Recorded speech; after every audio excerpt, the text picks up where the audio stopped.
So you guys voted for the next character spotlight, and Androxus won by a very overwhelming amount, nearly half of the total votes.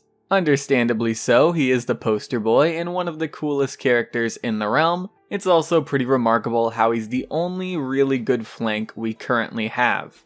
Now in the PPL, Andro has been getting banned quite a bit, and when he's not banned, he's almost always picked outside of a few different circumstances. Now why is this?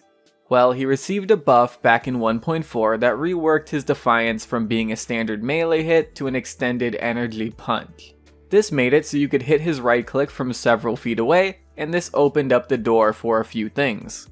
The main thing being his Abyssal Touch card that can completely reset his Nether Step upon landing Defiance if you have the card at level 5.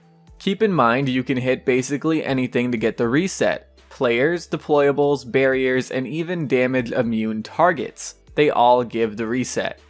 Now, this is way better than his reversal Nether Step reset for a few reasons. 1, it's instant.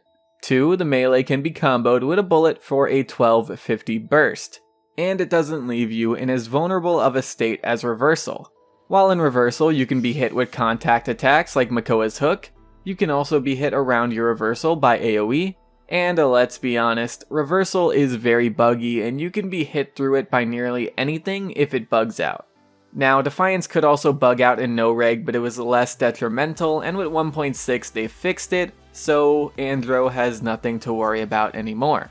So basically what Andro can do is Nether Step in, start attacking a target, finish them off by firing a bullet in a melee at the same time, get the reset, and get out. This also brings more value to Nether Step cards like the one that heals you and the one that gives you ammo back, because you're able to use your Nether Step so much more. The internal cooldown on the reset also isn't very long, it's only a few seconds. There's no other flank with this level of mobility and 1v1 potential. Androxus has incredibly high DPS. If he gets on somebody without taking prior damage, he is winning that 1v1 if he hits all of his bullets and his Defiance combo. He beats every character in the game, maybe not Dredge since he has a 1850 burst, but he's been out for like a day so I haven't really seen how that matchup goes. Fusillade Drogos also can probably win, but it's literally all combustible in this meta. So yeah, Andro basically wins any 1v1 once he's on somebody. That's without crits too. If crits get thrown into that, then it becomes overkill. Now, that's why Andro is good on his own, but it's not just him that's responsible for his rise. It's also Torvald. Andro is the scariest thing in the game right now that Torvald can pocket. He could already get in, win a 1v1 and get out, but with Torvald, he has 2,000 more health and 30% bonus damage for 3 seconds, which is more than enough time for him to go in, get a kill, and get out. As long as Andro is playing smart enough and picking the right times to go in, and the Torvald is paying attention to that, the enemy team can't really deal with it. Even with characters like Vivian, Leon, or Cassie that can have both Wrecker and Cauterize. It would take multiple people attacking the Andro to stop him in time. But again, if he picks his moments correctly, the enemy team won't be able to look away to focus him, because they'll be stuck dealing with whatever they were fighting in the first place. So Andro mainly gets banned to stop that combo from happening. Now, you may be wondering, well, why don't they just ban Torvald and stop any combo from happening? Well, in highly coordinated play like that, the Andro-Torv combo is really the only combo. No other flank is really all that great. Talus has been buffed up in 1.6, and those buffs could very well put him up there with Andro and give Torvald another really good flank to pocket. But we need time to see if that's the case. I imagine it is going to be the case because Talus was popping up in the EU side of the PPL before 1.6, so with these new buffs, I definitely see him rising up, and when that happens, I'll make a spotlight video on him too. Anyway, back to Andro and Torvald. Like I said, no other flank is powerful enough to warrant comboing with Torv, and this is because Torv is a big risk in coordinated play, because Torv suffers heavily to aggressive play. Torv can't defend himself. All Torv is a bubble bot. That's it.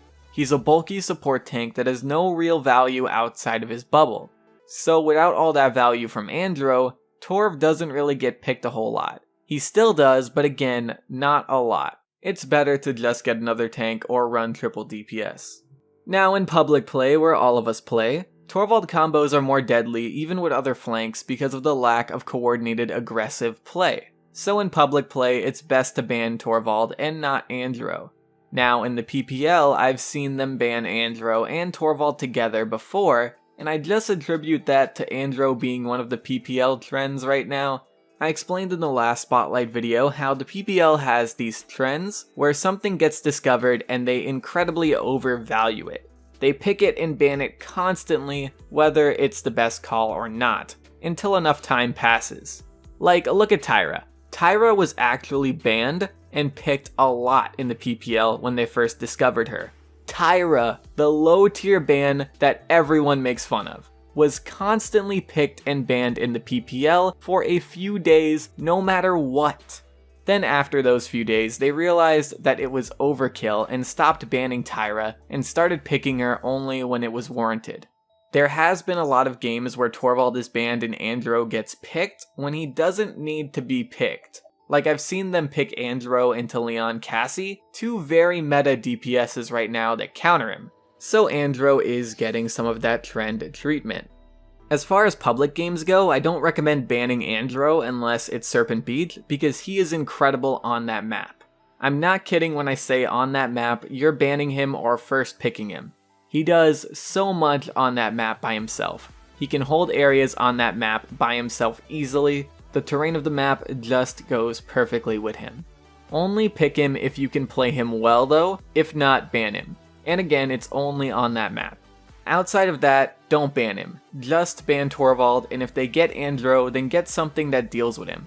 Again, that's stuff like Cassie, Leon. Tyra constantly marking him also hurts him a lot too. Now, I feel like somebody's gonna call me out for it, so let me just address this right now. If you have seen me in Ranked lately, then you saw me ban Andro and Torvald together a lot. Mainly, that's because I like to pick Drogos, so I like Andro out of the way. That's really it. Now, there are some maps where they don't even pick or ban Andro, and this goes for public play too. Never pick or ban Andro on Frozen Guard. If the enemy gets him, you have a huge advantage because Andro is very, very limited on that map. The other map would be Frog Isle. Now with Torvald, Andro isn't too bad on Frog, but Eevee is a lot better, so if you're looking for a Torv combo on Frog, then you go with the Eevee over the Andro. Eevee is really the only good flank for Frog Isle. Teams are often together on that map, and it's really easy for teams to hold the only two ways into their backline. So the openings are few and far between, but Eevee's kit allows her to work around that stuff. Outside of those two maps though, you could pick Andro anywhere else. Fish Market is a bit iffy. He's good for the point fight, but bad for the push. He can't really do a whole lot to help his team get over that hill unless his team really makes a big opening for him, but games are often decided by point fights and not payload pushes anyway. So that's the Andro spotlight. I honestly hope that Hi-Rez continues to push more flanks towards Andro's level of power. Because having metas where flanks aren't even picked, or metas where only one or two flanks are picked, is pretty lame. This class gets abused by nerfs over and over. They need to just buff the flanks up, put them in a good spot, and if people complain, then let them complain. Cause it's a cycle. They make flanks good, people whine, then they nerf them into oblivion. It is a very, very old and tiring process that needs to be done away with. Anyway, Ying has been rising up, and Furia is most likely going down with the release of 1.6. So expect the next spotlight to probably be about Ying, and then later on about Talus if he comes into the meta. I am very excited about both of those. And that's pretty much it, guys. I want to thank you all for watching. I very much appreciate it, and I'm gonna see you guys later. Bye!